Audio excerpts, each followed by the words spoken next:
Welcome to the Deep Dive. We're the show that takes your source material and really digs in to find those key nuggets of knowledge, the insights, and, yeah, sometimes the surprising facts, too. Think of us as your shortcut to getting genuinely well-informed, maybe with a laugh or two along the way. And today we are definitely plunging in. We've got excerpts from a legal thriller, When the Devil Whistles by Rick Acker. And this isn't just, a page turner. It's a real look into corporate fraud, whistleblowing, and things get unexpectedly global. Right. So our mission basically is to see how what starts as a corporate expose kind of spirals into this high-stakes international thing. And what it says about trying to do the right thing when the choices are, well, impossible. You're going to hear about, like, a bored IT guy, a whistleblower with secrets, a really weird deep-sea find, and a lawyer just caught in the middle of it all. It's quite a mix. It really is. So, okay, let's start at the beginning. This IT guy, Samuel Stimson, at a company called Deep 7, the source material says he gets bored, and when he does, he decides to, quote, go looking for trouble on the company's secure server, the S4. Yeah, and this S4 server is supposed to be locked down tight. Like, only the CIO, this guy Franklin Rowe, should even be accessing it. But Samuel, he's not just any IT guy. He's got a bit of a hacker past, right? Exactly. He looks at the security and thinks it's predictable, kind of unimaginative. Just what he expected from a Microsoft guy, I think the quote is. He doesn't even need to, hack it directly. Finds an executive who left their machine logged in. Careless. Oh, classic. And he can't resist leaving a mark. Puts up, something wicked this way came. And apparently a Photoshop picture of his boss, Rowe, on this obese woman in a bikini. Okay, so definitely looking for trouble. But you wonder, was it just a prank or was something else driving him to poke around? Because what he stumbles onto is pretty serious stuff. It is. He finds these project docs folders. Some have forms in an Asian language he can't identify, but then there are financial documents. Yeah. These are the kicker. Yeah. Invoices. Loads of them, adding up to tens of millions, sometimes over $100 million. And they just say, services rendered. No detail, no explanation. Wow, that's a lot of money with no paper trail. That screams red flag. Absolutely. And things turn dark really fast after that. Samuel gets confronted by Rowe, the CIO. And Rowe's usual calm, bland Microsoft mask, as the book calls it, drops. He looks panicked, wild. Samuel's led away, and then he disappears. He's reported missing, police call suspicious. But his grandfather, he's convinced Deep 7 murdered him to shut him up. Jeez. So right from the start, the stakes are incredibly high. It's not just about hidden data. It's potentially life and death. It really sets the tone. Curiosity can be dangerous when powerful people want secrets kept. Okay, so from Samuel's, accidental discovery, the story shifts. We meet Allie Whitman. Right, Allie. She's presented as a federal whistleblower. She runs this company, Devil to Pay, Inc., which is a qui tam company. Qui tam. Can you explain that a bit? Yeah, the author, Rick Acker, points this out. He was a deputy AG, so he knows this stuff. These are laws, false claims acts, that let private citizens sue on behalf of the government if they find fraud against the government. And if they win, they get paid. Big time. The source says whistleblowers can get tens of millions of dollars. It's a huge incentive. Okay, tens of millions is definitely an incentive. Does the book touch on how that kind of money might complicate things, like motivations? Oh, definitely. It's central to Allie's whole situation. Yep. Her cover is being a temp CPA. It's described as a near-perfect cover for getting inside companies to investigate. Smart. But her current job at Deep 7, same company Samuel worked for, it's not her choice. She's there because a competitor, Blue Sea Technology, is blackmailing her. Blackmailing her? But what? They know about her past. Her ex-boyfriend, Eric, dealt meth, and there was a connection to someone's death, Jason Tompkins. Blue Sea is using this to force her hand. They want her to find a way to sue Deep 7 for government fraud. Wow. Okay, so she's not exactly coming into this with clean hands or pure motive. She's trapped. Totally trapped. Yeah. And it really highlights the moral gray area. The system is meant to reward finding fraud, but here it's being used, or she's being forced to use it, because of blackmail. It puts her under immense pressure. What did you do?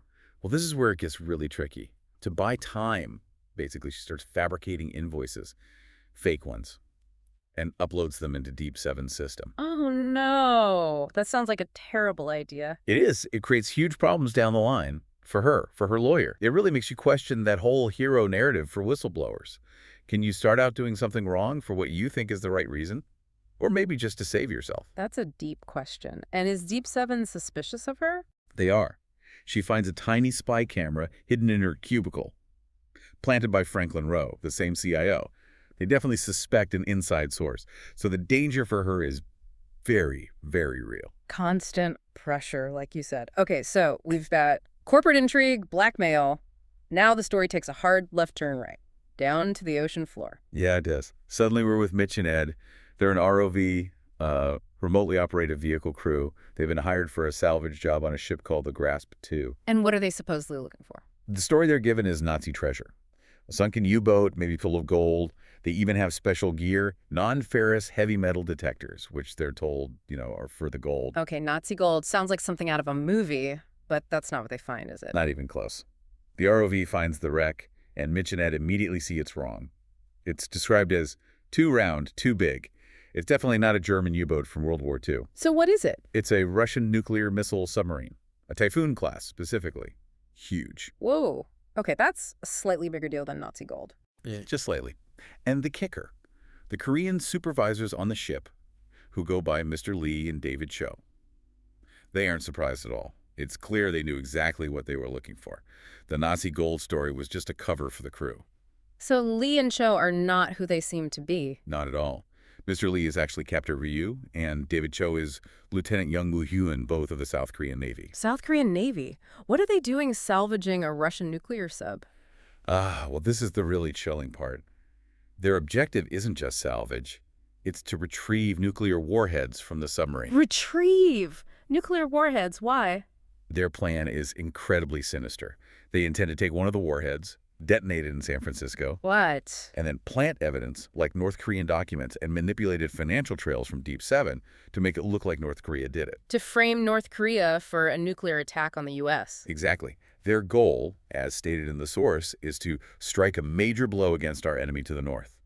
They think this will force the U.S. into making concessions, presumably against North Korea. That is audacious and terrifying, from a corporate server issue to a potential false flag nuclear attack. It's a massive escalation, and it really drives home that theme of hidden agendas. What looks like one thing on the surface can be covering something unimaginably dangerous underneath. Okay, so connecting these threads, Deep 7's unexplained millions, the Korean supervisors, it's all linked to this plot. It seems Deep 7's finances were somehow being used or manipulated as part of this larger conspiracy, likely the financial trail meant to implicate North Korea. Man. Okay, so who's trying to navigate all this legally? You mentioned Allie as a lawyer. Yes, Connor Norman. Yeah. He's set up as this principled lawyer. The book notes he chose to take them down, criminals, corrupt companies, instead of compromising his values like his father, who's a senator. He represents Allie and her company, Devil to Pay. So he believes in Allie's case. Initially, yes. Yeah. But then Allie's fabricated invoices come to light. Remember those? Yeah, the one she uploaded to buy time. Well, Deep 7 finds them and sues Connor's law firm for abuse of process and fabricating evidence. And Max Veliska, the deputy attorney general, confirms it. The invoices Allie gave Connor are fakes. Oof. That puts Connor in a terrible spot. Terrible is an understatement. He's loyal to Allie, considers her a friend even. But her actions are now threatening his career, his reputation, his entire firm. And does he know about her past? The blackmail? He finds out. He learns the truth about her connection to Jason Tompkins' death, the whole backstory, which adds this layer of personal betrayal on top of the professional crisis. It's an ethical nightmare. How does he even begin to handle that? It's tough. There's another character, Julian Clayton, a private detective Connor works with sometimes. Julian is described as having scrupulous ethics and an uncompromising moral compass, much like Connor wants to have. Julian also knows about Allie's past and her reluctance to talk to the police about it. He sort of serves as a sounding board for Connor. But the pressure from his firm must be immense. Oh, yeah. His partners basically tell him he's finished, professionally dead, if he keeps trying to help Allie. The source describes his position as he cannot keep representing her and cannot stop representing her. He's completely stuck. That sounds impossible. What does he do? He does something drastic. Feeling like he has no choices, just this thing that needed to be done, he takes his plane, he flies a P-51 Mustang, a World War II fighter plane. Wait, he flies a fighter plane?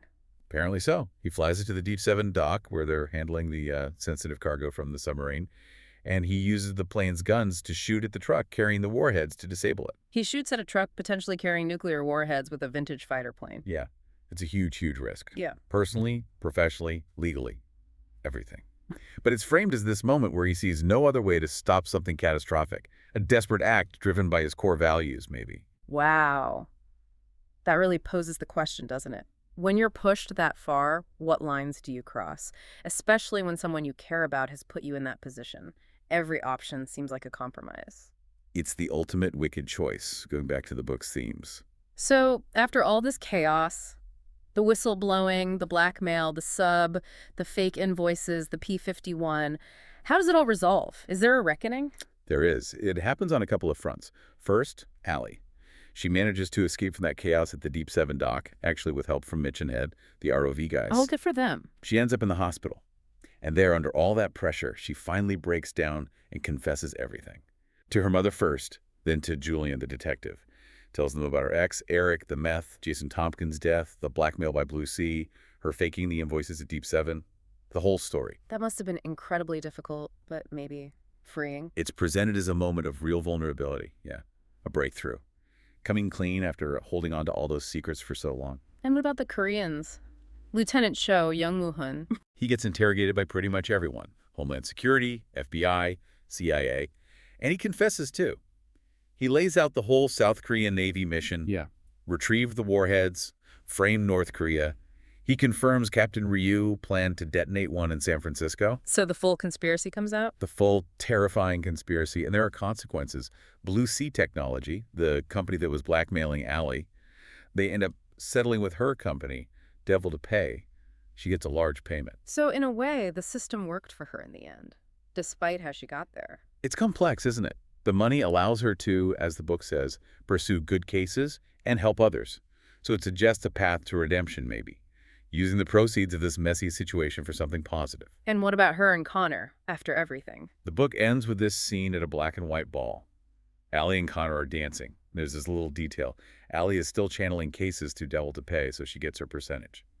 It suggests their partnership, however complicated and strained it was, continues in some form. Interesting. So not a perfectly neat ending, but maybe a realistic one. Yeah, it feels like it. It suggests that even after all that, life goes on, relationships endure in complex ways, and the work continues. It really makes you think, doesn't it, how one person just being curious on a server can snowball into all of this. Corporate secrets, international plots. Exactly.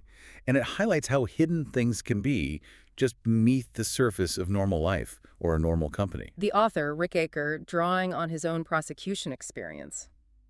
It feels authentic. It does. And that central idea he mentions, you are what you are when the devil whistles.